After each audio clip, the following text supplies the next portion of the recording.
आप मेरे हाथ में क्या देख रही है? रस्सी या सुतली। तो आप सुजान से घुमाते हुए इनके पीछे से लेके आओ। जो है ये देखिए, ये बिल्कुल हमने मिला दी। तो ये बिल्कुल मिली हुई नहीं मिली हुई सूर्यांश। तो अब इसे पकड़ के अगर हम सीधा कर दें तो इसकी बताओ, क्या अभी भी ये वृत्त के आकार में है? अभी भी ये वृत्त के आकार में अब नहीं है। वृत्त कैसा होता है? इसी तरह का तो होता है। ठीक है, आप वृत्त के आकार में बैठे थे, हमने इधर से ये सूत्री लेके आए और इस सिरे को इससे मिला दिया के, है ना। फिर इसको हमने पकड़ के खींच दिया। अब बताइए, किसी भी आकार के चारों तरफ हम जो कुल लंबाई ज्ञात करते हैं, ये क्या कहलाती है? आशुतोष, परिमाप या परिमिति। क्या कहलाती है? परिमिति या परिमाप। तो आज हम परिमाप का अध्ययन करेंगे। परिमाप प्रकरण पर चर्चा होगी और हम परिमाप सीखेंगे। परिमाप को ही एक दूसरा नाम दिया जाता है परिमिति। अब हम जानेंगे कि परिमाप का अर्थ क्या। परिमाप किन दो शब्दों से मिलकर बना है? ध्यान से देखेंगे, एक है परि और दूसरा माप।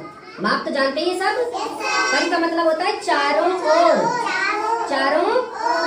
और माप का मतलब मापन, यानी चारों ओर का कुल मापन या मापना। ये क्या कहलाता है? परिमाप कहलाता है। किसी भी वस्तु का कोई भी बंद आकृति हो, उस बंद आकृति के चारों तरफ की कुल लंबाई क्या कहलाती है? परिमाप। ऐसे ही परिमिति, मिति का मतलब होता है मिलान। परि का मतलब आपको पता ही है, क्या है? चारों ओर। और मिति का मतलब मिलान, यानी चारों ओर मिलाने से जो आकृति की कुल लंबाई बनती है वो क्या कहलाती है? परिमाप। ठीक है, अब ऐसा नहीं कि परिमाप सिर्फ वृत्त का ही होता है। जितनी आकृतियां होती हैं, ज्यामितीय आकृतियां, जैसे त्रिभुज, आयत, षटभुज, वर्ग, सबका होता है। अब जरा त्रिभुज आकार में बैठिए आप लोग। देखिए, ये 3 बच्चे हैं, ये त्रिभुज के आकार में बैठे। अब हमने इनको जोड़ लिया, अब ये त्रिभुज का परिमाप हो जाएगा। ये हमारी जो ये कुल लंबाई है, ये इतनी सी, ये अब किसकी लंबाई हो गई? ये परिमाप हो गया, ये त्रिभुज का परिमाप हो गया। आया समझ? ठीक है, तो इसी तरह से हम अन्य सभी आकृतियों के भी परिमाप निकालना सीखेंगे। तो हमने देखा, आपको अगर सूत्र का पता है, देखिए वैसे तो सूत्र आगे हम सीखेंगे कि सूत्र कैसे, अगर सूत्र ना पता रहे तो भी हम परिमाप निकाल सकते हैं, अगर उनकी सब तरफ से लंबाई हमें पता हो, सारी भुजाओं की। अब वृत्त में कोई भुजा होती है? नहीं होती। तो ये वृत्त की जो चारों तरफ की कुल लंबाई होती है, परि भी कहलाती है। परि का मतलब होता है चारों ओर, है ना।